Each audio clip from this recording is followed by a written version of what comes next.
एक बार एक अंधा पंडित काशी नगरी में आया और दावा किया कि उसकी बुद्धि इतनी तेज है कि पूरी दुनिया धोखा खा जाए, लेकिन वह धोखा नहीं खा सकता।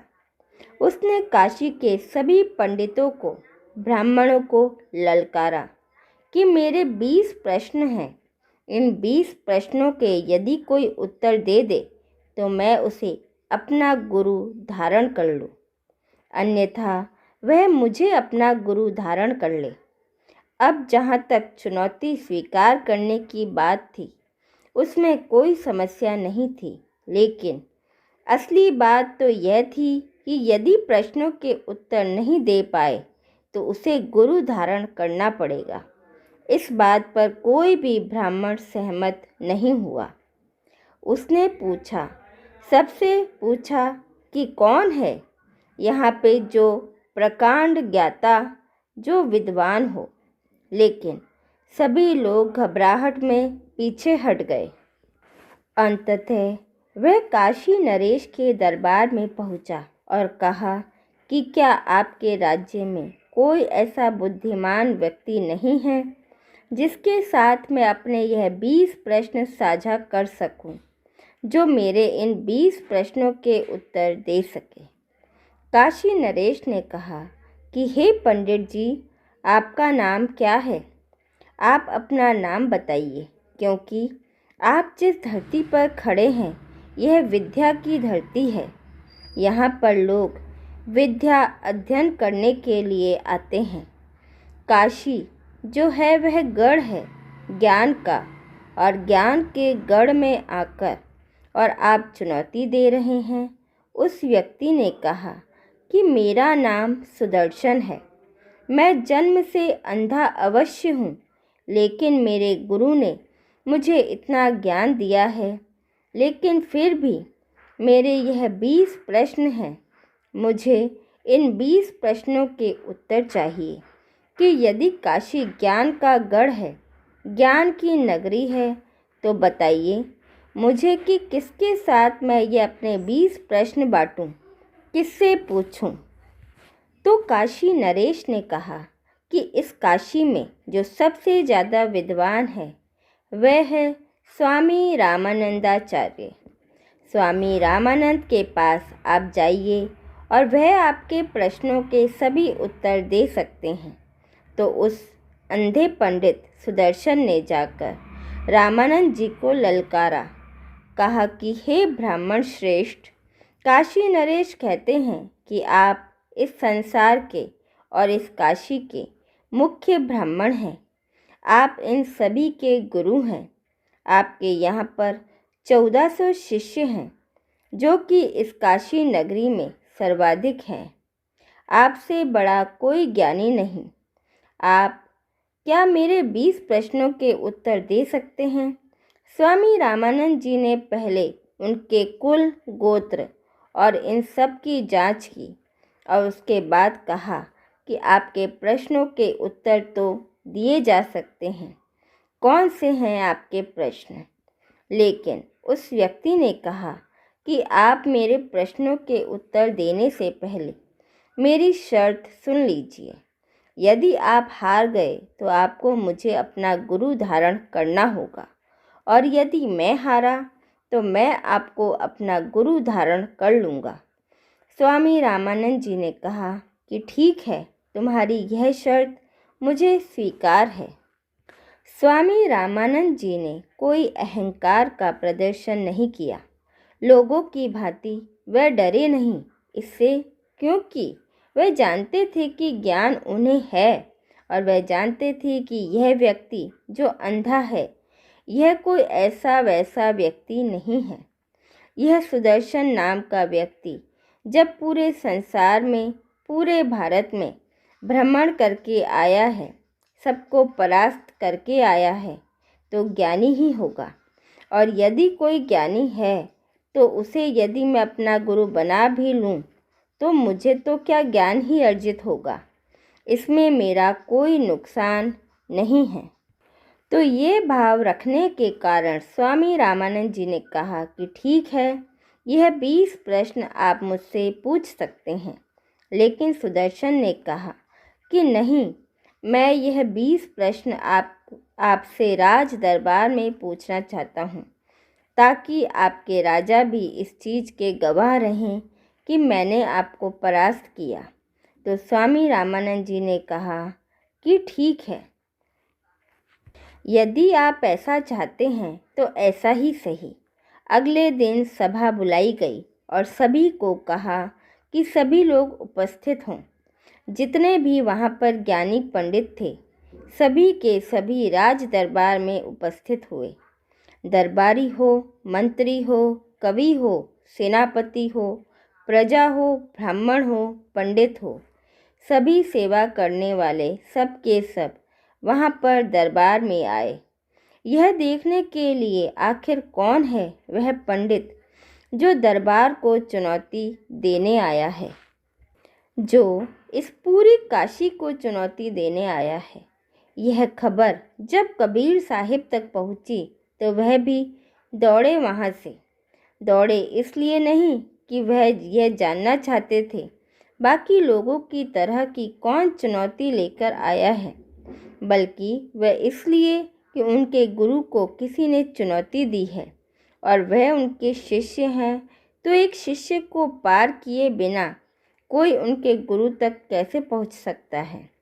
कोई कैसे किसी के गुरु के सम्मान को ललकार सकता है? जब तक वह उसके शिष्य को पराजित ना कर ले, तो अपने गुरु की ढाल बनकर स्वयं कबीर साहिब वहाँ पर आए और कहा कि गुरुदेव, आप मुझे आज्ञा दीजिए। मेरा आपसे नम्र निवेदन है कि जो भी है यह इसके साथ जो भी चर्चा करनी है मैं करूँगा। यदि यह मुझे हरा देते हैं तो ही वह आपके साथ फिर आगे का शास्त्रार्थ करेंगे। एक शिष्य के रहते हुए कोई उसके गुरु को चुनौती दे, यह मुझे स्वीकार नहीं है। जब यह बात स्वामी रामानंद जी ने सुनी तो वह गदगद हो उठे। कबीर साहिब के अपने गुरु के प्रति ऐसे प्रेम को देखकर उन्होंने कहा कि तुम निश्चय ही विजय होगे। ठीक है, मेरी जगह तुम बेशक शास्त्रार्थ करो, लेकिन मैं भी यहाँ बैठकर आखिर सुनना चाहता हूँ कि यह कौन से 20 प्रश्न हैं जिसका जवाब यह पंडित सभी जगह मांग कर आया, लेकिन संसार में इसे वह जवाब नहीं मिले। इतनी ही देर में वह अंधे पंडित, जिनका नाम सुदर्शन था, वह अपनी लकड़ी की छड़ी लेकर उसे टटोलते हुए धीरे धीरे 2 दरबारियों के साथ राजसभा में उपस्थित हुए। उन्होंने राजा को प्रणाम किया और कहा कि कहाँ हैं हमारे प्रतिस्पर्धी, कहाँ हैं स्वामी रामानंद जी, जिन जिन से मुझे प्रश्न पूछने हैं। मैं यहाँ पर सभी की बुद्धि तराशना चाहता हूँ। उनके साथ कोई और लोग भी यदि उत्तर देना चाहें तो वह भी दे सकते हैं। ऐसा नहीं है कि केवल स्वामी रामानंद ही उत्तर देंगे, कोई और भी उत्तर दे सकता है। यदि उत्तर दे दिया तो मैं मान लूँगा कि आपके इस राज्य में बुद्धिमान लोग रहते हैं, और यदि नहीं, कबीर साहिब ने कहा कि यदि नहीं दे पाए तो उस अंधे पंडित ने थोड़ा गला साफ करके कहा कि यदि नहीं तो मैं समझ जाऊंगा कि आपके यहाँ पर बुद्धि रहती तो है, लेकिन लोग उस बुद्धि को देख नहीं पाते। तो सारा दरबार इस बात पर हंस पड़ा। पंडित जी मुस्कुराए और कहा कि चलो ठीक है, फिर आपके बुद्धि का खेल देख लेते हैं। आइए। तो पंडित ने पहला प्रश्न पूछा और कहा कि मेरा पहला प्रश्न बड़ा ही सरल है कि ऐसी कौन सी चीज़ है जो दिखाई देती है पर लोग उसे देखते नहीं। बड़ा सोच समझकर उत्तर देना, क्योंकि यह परीक्षा का पहला दरवाज़ा है। दरबार में सब खुसर पुसर शुरू हो गई। किसी ने कहा हवा होगी, दूसरा बोला हवा महसूस होती है लेकिन दिखती कहाँ है, तीसरा व्यक्ति बोला कि भगवान। चौथा बोला कि पर उसे कैसे देखते हैं। अब यह सारी बातें देखकर फिर कबीर साहिब से पूछा कि भाई बताओ क्या जवाब है। कबीर साहिब मुस्कुराए और पंडित जी के पास आकर बोले, पंडित जी, उत्तर है आपकी छवि, जो कि दिखती नहीं है, पर लोग आपकी छवि को देखते हैं, आपकी छवि को पहचानते हैं, आपकी छवि को परखते हैं। उस छवि के द्वारा ही आपकी परख होती है। पंडित जी प्रसन्न हुए और कहा कि सही कहा आपने। वह मुस्कुराए और कहा कि आपकी शुरुआत अच्छी है। यह प्रश्न किसने किया और उत्तर किसने दिया? तो कबीर साहिब ने कहा कि प्रश्न आपने किया है और उत्तर इस दास कबीर ने दिया है। तो उन्होंने पूछा, फिर स्वामी रामानंद जी कहाँ हैं? कबीर साहिब ने कहा कि स्वामी रामानंद जी मेरे गुरु हैं और जब तक शिष्य बैठा हो तब तक कोई गुरु को ललकारे यह बात शोभा नहीं देती, ना ही ललकारने वाले को और ना ही किसी शिष्य को। इसलिए पहले आप मुझसे पूछ लीजिए आप अपने जो भी प्रश्न हैं और उसके बाद यदि मैं हारा तो मैं आपका शिष्य बन जाऊंगा। अब इसके बाद प्रश्न दूसरा पूछते हैं कि ठीक है तो बताइए अपना दूसरा प्रश्न। आप तो पंडित जी कहते हैं कि वह कौन है जो जन्म लेता है बिना पैदा हुए। पंडित जी ने अपनी छड़ी हिलाई कि बताइए। इस बार दरबार शांत था, क्योंकि सभी समझ रहे थे कि ऐसा कौन सी चीज़ है जो कि जन्म लेती है बिना पैदा हुए। हर कोई व्यक्ति पहले पैदा होता है, जन्म के समय पैदा होता है। जो पैदा होता है उसे ही तो जन्म लेना कहते हैं। फिर भी कुछ लोगों ने खुसुर पुसुर की और उसके बाद कबीर साहिब बोले कि उत्तर है अफवाह। अफवाह को कोई अचानक पैदा नहीं करता, पर वह अपने आप धीरे धीरे जन्म ले लेती है और फैल जाती है। दरबार फिर से हंस पड़ा तो इस पर ताली बज उठी और कबीर साहिब ने पूछा कि बताइए पंडित जी, मेरी बात सत्य है या नहीं। तो उन्होंने कहा कि आपकी बात बिल्कुल सत्य है और अपनी मुस्कान बढ़ाते हुए उन्होंने तीसरा प्रश्न किया कि बताइए कबीर, ऐसी कौन सी चीज़ है जो हर वक्त आदमी के पीछे रहती है लेकिन कभी आगे नहीं निकल सकती।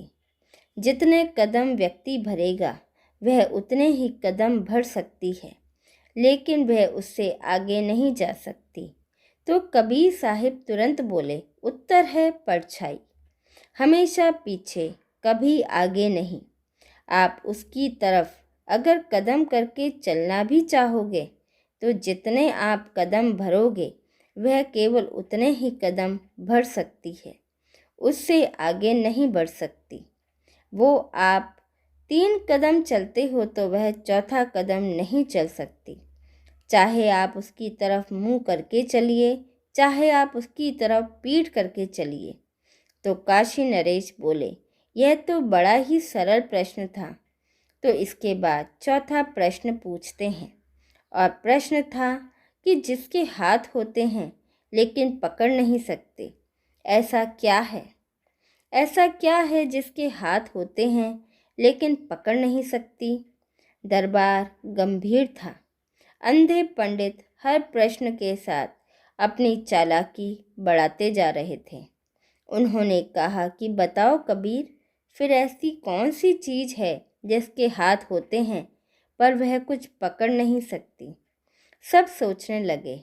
जितने नौजवान सैनिक थे वह उनसे लेकर और बूढ़े मंत्री तक सभी सोच रहे थे, लेकिन किसी को समझ में नहीं आया। और उसके बाद कबीर साहिब ने फिर कहा कि उत्तर है घड़ी। घड़ी के हाथ होते हैं लेकिन वह किसी को पकड़ नहीं सकती। तो सभी लोग हंस पड़े और कहा, वाह खूब, क्या बताया। अब सुदर्शन जी थोड़े से असहज हुए और कहा कि ठीक है, आगे बढ़ते हैं। और फिर 5वां प्रश्न आया और उस 5वां प्रश्न को सुनकर सारा दरबार सुन्न हो गया। पंडित जी ने कहा कि बताओ, ऐसी कौन सी चीज़ है जो टूटे तो आवाज़ करती है, लेकिन बिखरे तो बिल्कुल चुप हो जाती है। स्वामी रामानंद जी देख रहे थे कि धीरे धीरे पंडित के प्रश्नों की गहराई और बढ़ती जा रही है। जब किसी को कोई उत्तर नहीं सूझा तो कबीर साहिब उठते हैं और शांत स्वर में कहते हैं कि विश्वास ही है जो टूटता है तो दिल में बड़ी ही आवाज़ होती है, बड़ा शोर करता है, लेकिन जब यह बिखर जाता है तो इंसान अंदर ही अंदर शांत हो जाता है, कोई आवाज़ नहीं होती। यह सुनते ही सारा दरबार एकदम शांत हो गया। लोगों के चेहरे पर एक गहरी सोच उतर आई कि पता नहीं यह प्रश्न का उत्तर सही है कि नहीं। तो पहली बार गंभीरता से उस अंधे पंडित सुदर्शन, उन्होंने अपना सिर झुकाया और कहा, बहुत बढ़िया, तुमने इन 5 प्रश्नों से मुझे प्रभावित किया है, लेकिन असली परीक्षा अभी बाकी है। पंडित जी ने कहा कि कबीर, ध्यान रखना, अगले जो प्रश्न होंगे वह पिछले प्रश्नों से भी और ज़्यादा कठिन होने वाले हैं, इसलिए सावधानी से जवाब देना। और हाँ, अगर एक भी उत्तर गलत हुआ तो मैं मान लूँगा कि तुम्हारी ख्याति जो बढ़ा चढ़ाकर यह लोग कर रहे हैं वह सब बढ़ा चढ़ाकर कही गई है, वास्तव में कहीं है नहीं। पंडित सुदर्शन ने कहा कि ठीक है कबीर, बताओ मेरे 6ठे प्रश्न का उत्तर, कि वह क्या है, कौन सी चीज़ है जो बिना पंखों के उड़ती है और बिना पैरों के चलती है।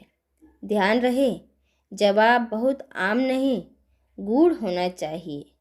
दरबार में फुसफुसाहट, बादल, कोई बोला, धुआं, अब सभी के उत्तर वो पंडित सुन रहा था, लेकिन कहा कि नहीं। मैंने कहा उत्तर गढ़ होना चाहिए, यह आम जवाब नहीं। तो कबीर साहिब ने कहा कि पंडित जी, आपके इस प्रश्न का उत्तर है विचार। विचार बिना पंखों के ही उड़ता है, बिना पैरों के चलता है। देश, समय, दिशा, किसी भी सीमा में वह नहीं बंधता। तो अंधे पंडित ने ठंडा होकर कहा कि विचार, यही उत्तर मेरे भी दिमाग में था, आपने सही कहा। तो कबीर साहिब हंसकर बोले, फिर आपने पूछ क्यों लिया? अगर आपको पता था कि यह है तो आपने क्यों पूछा? तो दरबार गूंज उठा उनकी तालियों से और हंसी से। अब इसके बाद प्रश्न नंबर 7 पूछते हैं कि ठीक है, बताओ प्रश्न नंबर 7, कि जो जितना खाली होगा उतना ही भारी लगेगा। अंधे पंडित के इस अगले प्रश्न से सारी समाज जो था वहाँ बैठा हुआ वह सब शांत हो गए। बताओ कौन सी चीज़ है जो जितनी खाली होगी उतनी ही भरी लगेगी। यह सुनकर दरबारियों की आंखें फैल गईं। खाली चीज़ भारी कैसे लग सकती है? यह तो उल्टा है। सब चकित। कबीर साहिब मुस्कुराए और कुछ देर तक पंडित को देखते रहे, मानो उनकी चालाकी समझ रहे हों, और फिर उत्तर बताया कि आपके प्रश्न का उत्तर है मन। मन जितना खाली रहेगा उतना भारी और बोझिल हो जाता है। व्यस्त हो जाए तो इसे एक लक्ष्य मिल जाता है, उद्देश्य मिल जाता है तो हल्का हो जाता है। तो अंधे पंडित एक पल के लिए चौंक गए। उन्होंने पहली बार कबीर साहिब की तरफ सर्च करके कहा कि हाँ, यह जवाब मेरे 7 प्रश्न का बिल्कुल सही है। यह मन ही है जो व्यक्ति को परेशान करता रहता है जब वह खाली होता है। इसलिए कहते हैं खाली दिमाग शैतान का घर। तो मेरे 8वें प्रश्न का अब उत्तर दो। अब थोड़ा जल्दी जल्दी सोचना और तेज़ी से सोचना, क्योंकि अब प्रश्न और भी ज़्यादा गूढ़ होने वाला है। हर इंसान के पास एक चीज़ होती है, पर वह किसी को दिखाई नहीं देती। बताओ वह क्या है? लोग बोले आत्मा, कोई बोला विचार, कोई बोला सपने, पर पंडित जी मुस्कुराए और कहा नहीं, यह तीनों गलत हैं। यह सारी चीज़ें नहीं, उत्तर गूढ़ होना चाहिए। तो कबीर साहिब ने कहा कि भविष्य हर इंसान के पास होता है, पर वह किसी को दिखाई नहीं देता। तो अंधा पंडित हंस पड़ा और कहा, तुमने तो मेरे मन के भविष्य की पढ़ाई कर ली है। तुम तो मेरे प्रश्नों के उत्तर ऐसे दे रहे हो जैसे कि तुम्हें पता है कि मैं क्या पूछने वाला हूँ। चलो कोई बात नहीं, प्रश्न नंबर 9 बताइए। 9वां प्रश्न है कि वो क्या चीज़ है जिसे जितना बांटो वो उतनी ही बढ़ती है। इस प्रश्न पर भी सभी मुस्कुरा पड़े और कहा, अरे यह तो बहुत आसान है। कोई बोला प्यार, खुशी, पर अंधे पंडित ने रोक दिया। बोला यह सरल नहीं है, मैं सामान्य उत्तर नहीं चाहता। यह दरबार जो है यह काशी का दरबार है, तो इसलिए मुझे उत्तर भी गूढ़ चाहिए। तो कबीर साहिब ने मुस्कुराकर कहा कि आपके प्रश्न का उत्तर है ज्ञान। ज्ञान को जितना बांटो उतना ही बढ़ जाता है। दूसरों को देने से कभी भी ज्ञान कम नहीं होता। पंडित जी ने सिर उठाया। अच्छा ज्ञान? हाँ बिल्कुल सही। मैं भी यही सोच रहा था कि तुम शायद प्रेम कहोगे, पर तुमने राज दरबार की गरिमा निभाई और तुमने सही चीज़ बताई। तुमने अपने गुरु के ज्ञान को सिर्फ ग्रहण ही नहीं किया, बल्कि उसे अनुभव किया है। अब बताओ मेरे 10वें प्रश्न का उत्तर। मेरा 10वां प्रश्न, जो कि बड़ा ही कठिन है, सबसे कठिन है।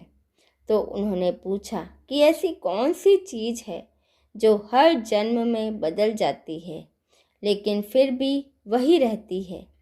यह प्रश्न साधारण नहीं, यह दर्शन का अंतिम द्वार है।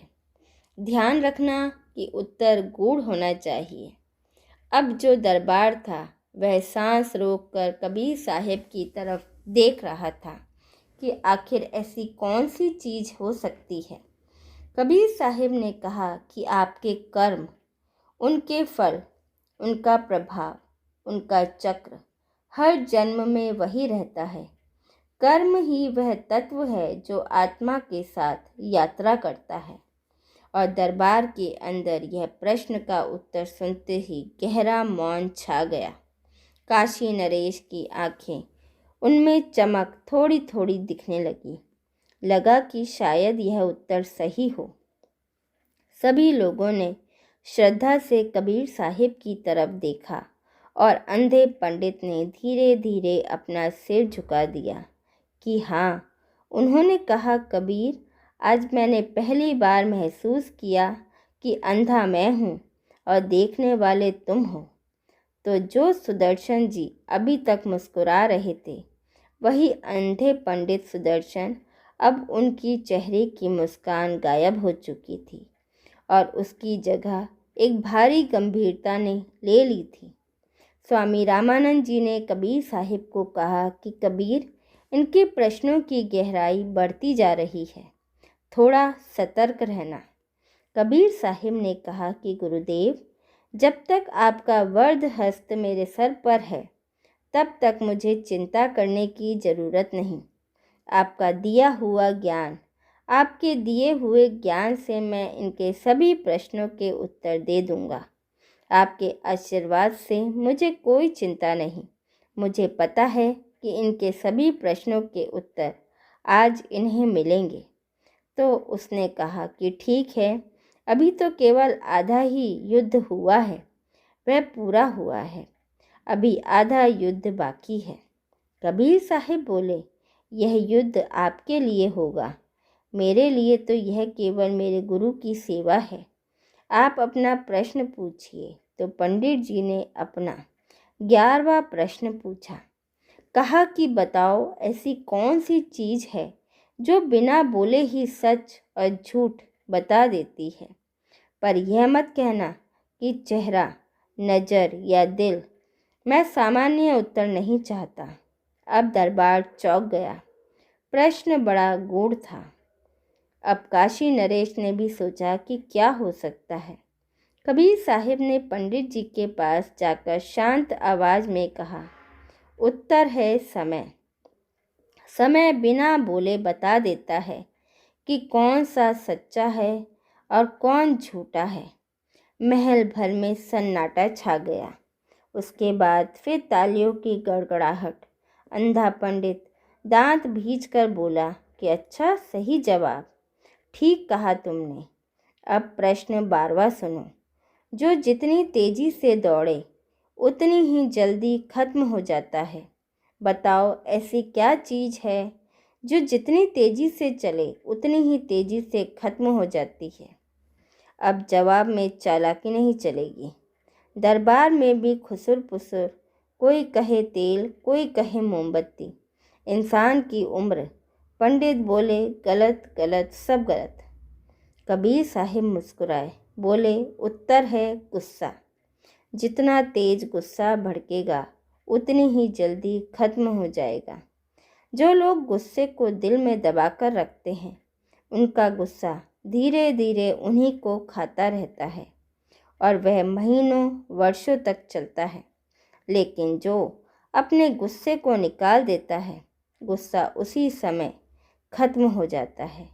अंधे पंडित ने आंखें बंद की और कहा कि मेरे मन से भी तेज तुमने यह प्रश्न का उत्तर कैसे दे दिया।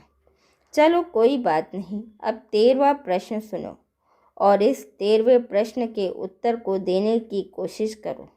अगर दे सकते हो तो बताओ, वह ऐसी कौन सी चीज़ है जिसे जितना छुपाओ वह उतनी ही फैलती चली जाती है। दरबार में सभी बोले, एकदम से आग। किसी ने कहा, नहीं कहानी। किसी ने कहा, अफवाह। पंडित जी ने रोक कर सबको कहा कि मुझे गहरी समझ वाला जवाब चाहिए। कबीर साहब हंस पड़े और बोले, आपके प्रश्न का उत्तर है गलती। गलती को जितना छुपाओ वह उतनी ही बढ़ती चली जाती है, उतनी ही फैलती चली जाती है। एक गलती को छुपाने के लिए आप 100 झूठ बोलते हो और अंततः वो आपकी गलती वो सबको पता चल जाती है। वह कभी रुकती नहीं, वो फैलती ही जाती है। तो काशी नरेश ने भी ताली बजाई। स्वामी रामानंद जी ने भी ताली बजाई और कहा, वाह, यही तो जीवन का मूल मंत्र है। सुदर्शन पंडित का चेहरा लाल सा हो गया। अब वह सचमुच परेशान थे, क्योंकि जो प्रश्न वह पूछते जा रहे थे, कबीर साहिब उनका एक एक करके तुरंत उत्तर देते। अब उन्होंने कहा कि ठीक है, तो बताओ मुझे अब मेरे 14वें प्रश्न का उत्तर, कि हर आदमी के पास एक चीज़ है पर वह उसे किसी और को दे नहीं सकता। वह क्या चीज़ है? दरबार में फिर से सोच शुरू हुई। सभी प्रतिभा। कोई बोला प्रतिभा, कोई बोला आंसू, कोई बोला हंसी। सारी प्रजा, सारे पंडित ब्राह्मण अपनी अपनी तरफ से अपने अपने मत को प्रकट कर रहे थे। पंडित चिल्लाया, बोले, नहीं, यह सामान्य जवाब है। मैं बुद्धि की परीक्षा ले रहा हूँ, बच्चों की पहेली नहीं। इसलिए मुझे गूढ़ उत्तर चाहिए। मैंने पहले ही कहा था कि मुझे प्रश्नों के उत्तर गूढ़ चाहिए। कबीर साहब ने पंडित जी की ओर देखा, एक क्षण मुस्कुराए और फिर बोले कि जीवन हर किसी के पास है, लेकिन कोई उसे दे नहीं सकता किसी और को। पंडित जी का चेहरा पत्थर हो गया और काशी नरेश ने गर्व से कहा कि आज कबीर जी ने पूरे काशी को जीत लिया और जो पंडित था पंडित भी धीरे से मुस्कुराता है और कहता है कि ठीक है, तो मुझे मेरे 15वें प्रश्न का उत्तर बताओ। ऐसी कौन सी चीज़ है जो दिखाई तो देती है तो इंसान डर जाता है, पर वह वास्तव में कुछ भी नहीं होती। सभा में खामोशी थी, क्योंकि उत्तर गूंज देना था। लेकिन फिर भी कुछ लोगों ने कहा कि भूत, किसी ने कहा परछाई, किसी ने कहा सपना, पर पंडित जी ने कहा कि नहीं, इन सब में से कुछ भी नहीं है। मुझे वह जवाब चाहिए जो मैं जानना चाहता हूँ। अब सारी सभा सोचने लगी, यह क्या जानते हैं? यह किसी को कैसे पता चलेगा? किसी के मन में क्या चल रहा है, ये कौन बता सकता है?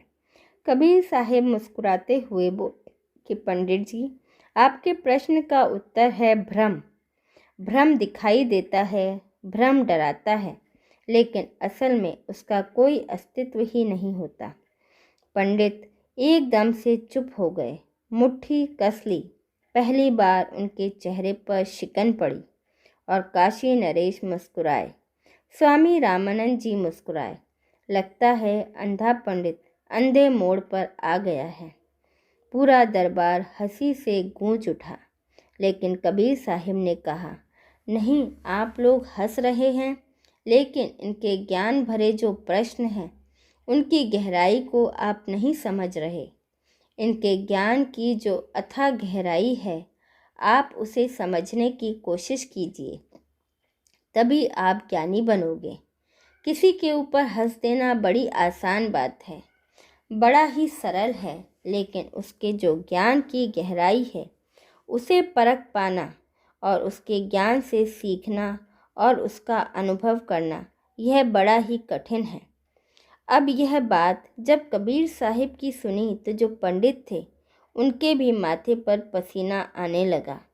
वह बोले कि सुनो, अब जो प्रश्न आने वाला है वह और भी ज़्यादा कठिन होंगे, इसलिए ध्यान से जवाब देना।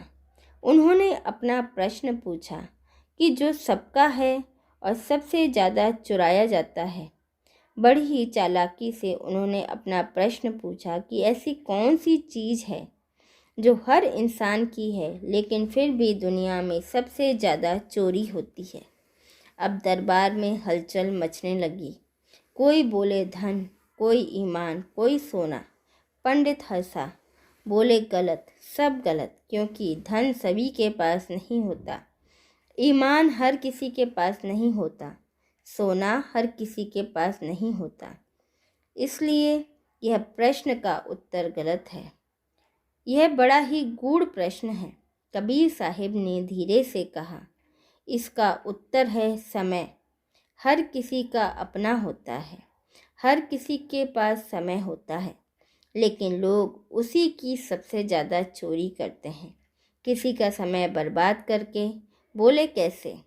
ऐसा कैसे हो सकता है कि कोई किसी के समय की चोरी कर सके? कबीर साहिब समझाने लगे कि समय की चोरी कब होती है?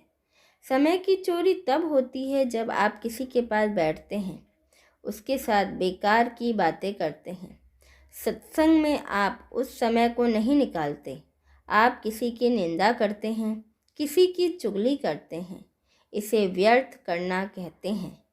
इससे समय व्यर्थ को होता है और इसी व्यर्थ करने को कहा जाता है चोरी, क्योंकि जो सामने वाले का समय था, जिसमें वह सुमिरन कर सकता था, जिसमें वह अच्छे अच्छे काम कर सकता था, अपने जीवन का उत्थान कर सकता था, उस समय को केवल बातों में बर्बाद कर देना, चुगली निंदा में बर्बाद कर देना, क्या यह समय की चोरी नहीं है? पंडित जी के चेहरे पर अब घाव जैसा दर्द आ गया। उन्होंने कहा कि यह मेरे दिमाग में भी आया। सही कहा आपने। तो कबीर साहिब जो थे वो मुस्कुराए और जो काशी नरेश थे वह बोले कि वाह, इसलिए तो कबीर को कबीर कहा जाता है। यह स्वयं को बेशक दास कहते हैं, लेकिन हम इन्हें कबीर साहिब कहते हैं। इसके बाद प्रश्न 17 पूछता है पंडित और कहा कि कबीर बताओ, ऐसी कौन सी चीज़ है जो टूटे तो जुड़ सकती है, लेकिन जुड़ने पर भी उसके टूटने की रेखा कभी मिटती नहीं। सभासदों के माथों पर लकीरें आ गईं। कठिन था, बहुत कठिन। कुछ ने कहा मिट्टी का घड़ा, किसी ने कहा कांच, किसी ने कहा दिल। पंडित बोला नहीं, दिल पर भी कभी कभी निशान नहीं रहते। मुझे एक सार्वभौमिक उत्तर चाहिए। कबीर साहिब ने कहा शांत और गंभीर स्वर में, विश्वास। विश्वास टूटे तो जुड़ सकता है, पर इस पर दाग हमेशा रहता है, रेखा हमेशा रहती है। इस प्रकार प्रेम का जो धागा होता है वह टूट जाता है। टूटने के बाद अगर वह जुड़ भी जाए तो उसमें गांठ रह जाती है। ठीक इसी प्रकार विश्वास अगर टूट जाए तो वह जुड़ जाता है। प्रेम के धागे में गांठ रहती है, लेकिन विश्वास में गांठ तो नहीं रहती, लेकिन वो निशान हमेशा रह जाता है। वो निशान दिखाई देता है। तो जो पंडित जी थे उनकी सांसें भारी होने लगी। उन्होंने अपने हाथ से अपना चेहरा छुपाया और कहा कि तुमने सही कहा है। उसके बाद उन्होंने 18वां प्रश्न पूछा, जो बिना जन्मे मरता है और बिना मरे जन्म लेता है, ऐसा क्या है? अब पंडित जी की आवाज़ जो थी वह भरभरा रही थी। अगले प्रश्न में उन्होंने सब कुछ झोंक दिया था और फिर से कहा कि बताइए कबीर, ऐसी कौन सी चीज़ है जो बिना जन्मे मर जाती है और बिना मरे जन्म ले लेती है? सभी स्तब्ध होकर सोचने लगे। दरबार में जरा सी भी आवाज़ नहीं, सब शांत, सभी मौन। कबीर साहिब ने आंख बंद की और फिर बोले कि आपके प्रश्न का उत्तर है उम्मीद, आशा। यह आशाएं जो होती हैं, यह जो उम्मीद है, इसका ना जन्म होता है ना इसका मरण होता है, पर यह आती भी हैं और ख़त्म भी हो जाती हैं। बिना जन्म और बिना मृत्यु के अंधे पंडित ने एक क्षण के लिए वह पूरी तरह खामोश हो गए और फिर कहा कि आप सही कह रहे हो और अब आप मेरे अंदर के अहंकार को भी रोशन कर रहे हो। मैं अपने अंदर के अहंकार को देख सकता हूँ, लेकिन अब आया हूँ तो प्रश्न तो पूरे करूँगा ही। इसलिए प्रश्न 19 तुम्हारे सामने रखता हूँ और इस प्रश्न का उत्तर बताओ। अंतिम प्रश्न में महल में झंझनाहट फैल गई और कहा कि बताओ ऐसी कौन सी चीज़ है जिसे जितना बोते हैं वह उगती नहीं बल्कि कम हो जाती है। लोग अचंभित, कोई बोलता है बीज, कोई कर्म, कोई समय, लेकिन पंडित सुदर्शन ने सभी को खारिज कर दिया। कबीर साहिब ने शांत स्वर में कहा कि उत्तर है झूठ। झूठ को आप जितना ही बोते हो बल्कि उतना भरोसा कम हो जाता है। आखिर में एक झूठ 1000 झूठ को खा जाता है। अंधे पंडित ने एक लंबी सांस छोड़ी और कहा, अब तुम सचमुच मुझे हराते जा रहे हो, लेकिन एक झूठ कैसे सारे झूठ को खा सकता है? तुम्हारा तो जितना भी अभी तक तुमने बताया उस हिसाब से मैंने सोचा था कि तुम सत्य कहोगे कि सत्य सारे झूठों को खा जाता है, क्योंकि वह हमेशा रहता है। कबीर साहिब ने कहा, नहीं, झूठ ही झूठ को खाता है, क्योंकि व्यक्ति एक झूठ को छुपाने के लिए दूसरा झूठ बोलता है, 100 झूठ को छुपाने के लिए 1000 झूठ बोलता है। तो जो आखिर वाला झूठ होता है वह पहले वाले झूठ को छिपाने के लिए होता है, अर्थात वह झूठ पिछले झूठ को खा जाता है। इस पर पंडित ने कहा कि हाँ, तुमने सही कहा, आकलन भी बिल्कुल सही किया। अब मेरा अंतिम प्रश्न, यदि तुमने इस प्रश्न का उत्तर दे दिया तो मैं तुम्हें गुरु स्वीकार कर लूँगा, और यदि नहीं दे पाए तो तुम मुझे गुरु स्वीकार कर लेना।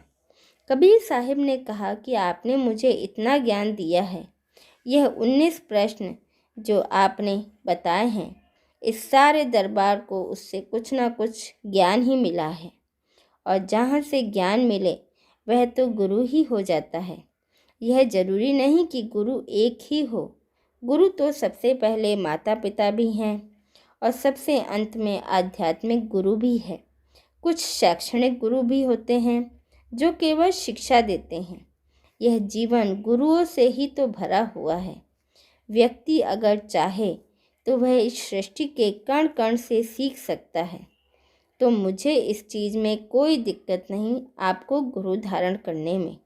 लेकिन पहले आप अपना 20वां प्रश्न पूछिए। तो वह पंडित पूछते हैं कि ऐसा क्या है जिसे पाने पर इंसान रोता है और जिसे खोने पर भी इंसान रोता है। यह प्रश्न सबसे कठिन है, याद रखना, सबसे भावुक, सबसे दार्शनिक।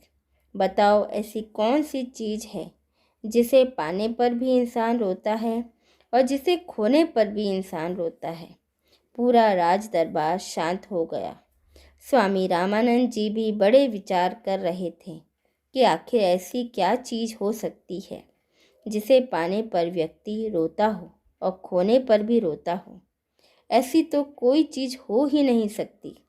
कबीर साहिब उनके सामने गए, क्योंकि यह प्रश्न केवल बुद्धि का नहीं, यह दिल का प्रश्न भी था। लोग अब गहराई से सोच रहे थे, लेकिन यह प्रश्न उतना गहरा सोचने का नहीं था। अंधे पंडित के सामने आकर कबीर साहिब कहते हैं कि उत्तर है माता पिता। उनके आने पर भी इंसान रोता है और उनके जाने पर भी उनकी गोद में खुशी के आंसू और बिछड़ने पर दुख के आंसू दोनों में रोता है। क्योंकि जब इस संसार में व्यक्ति पैदा होता है तो वह रोता हुआ ही आता है। जब वह इस संसार में पैदा होता है तभी उसको माता पिता मिलते हैं और वह तब रोता है, और जब उसके माता पिता उनसे बिछड़ते हैं तो भी वह रोता है। तो महल में पूरी गहरी खामोशी फैल गई थी। सभी की आंखें नम थी। कबीर साहिब को बधाई देते हुए स्वामी रामानंद जी कहते हैं कि वाह क्या बात है कबीर, तुमने सिर्फ एक प्रश्न नहीं, जीवन का सत्य जीत लिया। अंधा पंडित वहीं पर रोते हुए बैठ गया और कहा कि तुमने सत्य कहा। मैंने इन 20 प्रश्नों के उत्तर कोई नहीं दे पाया, लेकिन आज तुमने दिए। मैं तुम्हें गुरु धारण करना चाहता हूँ। कबीर, मैं तुम्हें जानना चाहता हूँ, आखिर तुम कौन हो। काश आज मेरी आंखें होती और मैं तुम्हें देख पाता। मैंने जीवन में बहुतों की परीक्षा ली, राजाओं के, विद्वानों की, ऋषियों की, पर तुमने पहली बार मुझे मेरी ही आंखें दिखाई दी है जो बंद थी। कबीर साहिब ने उनका हाथ पकड़ा और कहा, पंडित जी, बुद्धि कभी किसी एक की नहीं होती। मैंने भी आपके प्रश्नों से बहुत कुछ सीखा है। और परास्त कभी ज्ञान नहीं होता, पराजित अहंकार होता है। ज्ञान तो हमेशा विजय देता है।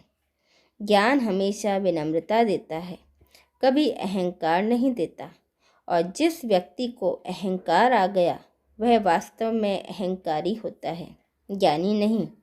कबीर साहिब की इस बात को सुनकर सभी ताली बजा उठे और उन पंडित सुदर्शन ने, जो कि अंधे थे, उन्होंने कबीर साहिब को अपना गुरु धारण किया। और कबीर साहिब के जो मुख्य शिष्य थे उनमें वह शामिल हुए। तो उम्मीद करती हूँ आज का जो वीडियो है, जो यह चर्चा थी, वह आपको पसंद आई होगी। पंडित सुदर्शन उनके बीच और कबीर साहिब जी के बीच में हुई, इससे आपका ज्ञान वर्धन हुआ होगा। हमारे साथ बने रहने के लिए धन्यवाद। सत साहिब।